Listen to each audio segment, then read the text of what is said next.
Are my business problems actually me problems? This is actually one of the fundamental questions that drives a lot of the coaching and the results that I get for my clients, because it really allows you to unpack how you, as the business owner, CEO, founder, can actually become the Swiss Army knife for whatever business challenge arises. Okay. If every business problem has a me problem behind it, that is very good news, because when you own 100% of the 50% that you contribute to the whole thing, you actually maximize the part that you control the most, right? You don't control everything within your business, but when you can maximize the 100% control you have in the 50% that you bring to every single interaction, that becomes a powerful way to solve any business challenge that comes along with it. And you get to solve it from a place that's actually authentically you and embodied in using the business to create the fundamental life that you want to live. So the question is, if business problems are fundamentally me problems, how do I discover, how do I unpack, and how do I solve the me problem that's contributing to the business problem? Okay. So with that, I'm going to give you a quick overview of how I do this for a wide variety of clients at different business levels and different industries, and it still works every single time. So first things first is you got to look at, okay, this business problem or challenge that I'm experiencing, right? How do I know what I'm contributing to it? And the concept that I want you to remember for that is the root of it is always down to stress drivers. Okay, the me problem is fueled by stress drivers. So what are stress drivers? These are unproductive patterns of thought, feelings, and actions that negatively impact the three areas that you need to most effectively operate as a CEO or owner, right? And those are productivity, delegation, and peace of mind. So stress drivers, right? Patterns of thoughts, feelings, and actions negatively impact your ability to get things done, to delegate effectively, and to basically have the mental real estate to come up with creative and good solutions. Okay, so when I assess for, okay, what are the stress drivers? What are these patterns that are fueling you? They basically come down to about 64 different stress drivers that are unique to entrepreneurs, right? That goes beyond the scope of this video, but the point is, there are very real patterns that you are doing right now that you are aware of to some degree, right? If you have delegation issues, generally those are fueled by people-pleasing patterns, right?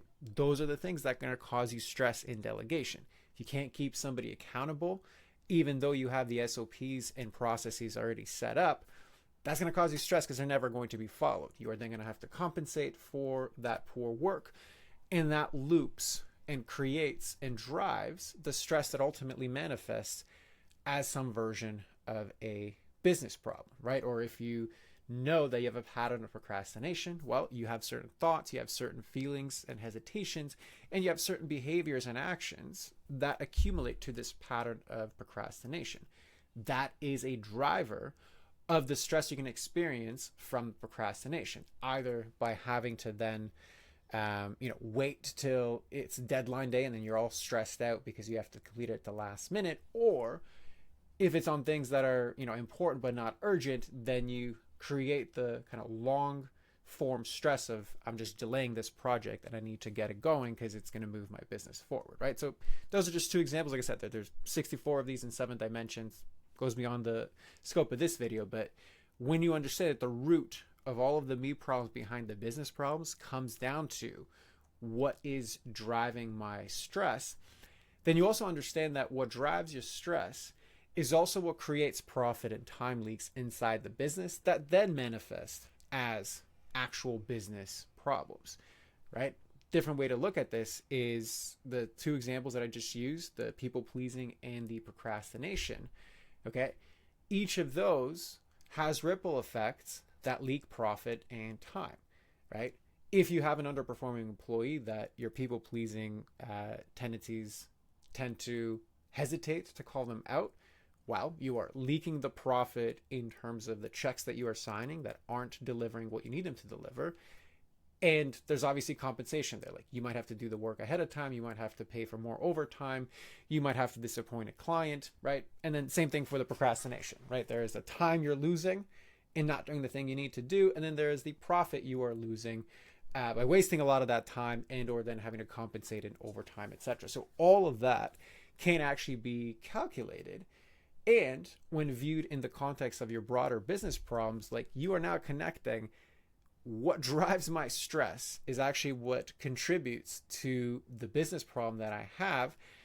That loop I need to get out of. So how do you get out of that loop? Well, you have to start by addressing the root, which is you got to eliminate the stress drivers and transform them into peace drivers. Okay, so now what are peace drivers?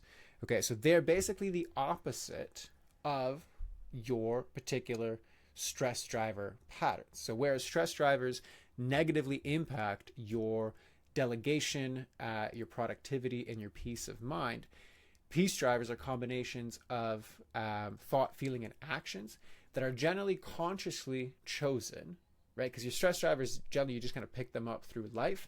But this is like consciously chosen and embodied that allows me to get more things done in less time, delegate with ease and trust, and operate in a state of calm and confidence. Okay, so the opposite of procrastination is intentional action. The opposite of people pleasing is actually telling the truth. Because if internally you're like, I need to call this person out, that's my truth. Well, the opposite of that is actually expressing it. Like it's not repressing like you do in people pleasing. So when you are driven by these peace drivers, because doing all of those actions actually creates more of a sense of peace.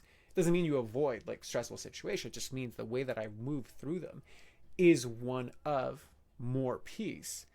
Well, now that becomes a beautiful, beautiful setup to create an environment where you're going to plug those profit and time leaks, right? Because you're not driving from the stress anymore.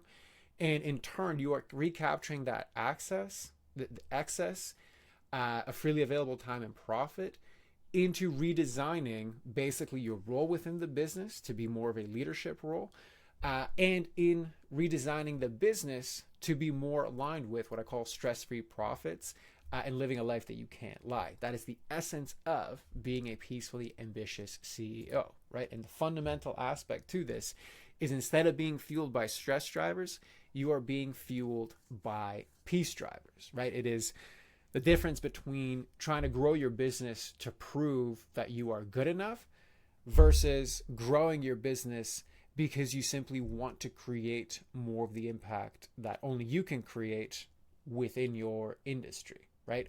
One is driven by desperation to prove that you are good enough. The other one, right, has healed the untrue aspects that you are not good enough and is operating from that place to like legitimately create art in the form of a business. This is an expression of who I am and I want to build this thing into the world, right? There's like a childlike joy of just, look, I have created this thing and it's cool and it happens to also produce profit that ultimately fuels a life that you can't buy, right? Going back to our people-pleasing example, if you constantly people please, you can use money to buy a team and employees. You can buy strategy and processes, and you can buy people to create SOPs around all those things. But you will never be able to buy the peace of mind of ensuring that that stuff works if you are not embodied in actually being okay with calling people out on poor performance, right? Like upholding the standard is only something that you can do. It is not something that you can buy. Okay, when you are being the kind of person and leader that does that naturally, right? That's the essence of leading from peace, embodying this idea of being a peacefully ambitious CEO. And then the natural consequence of that is stress-free profits that basically fuel a life that you can't buy. Okay, so hope that was helpful. Drop a comment below and let me know what resonated with you, and I will see you on the next one.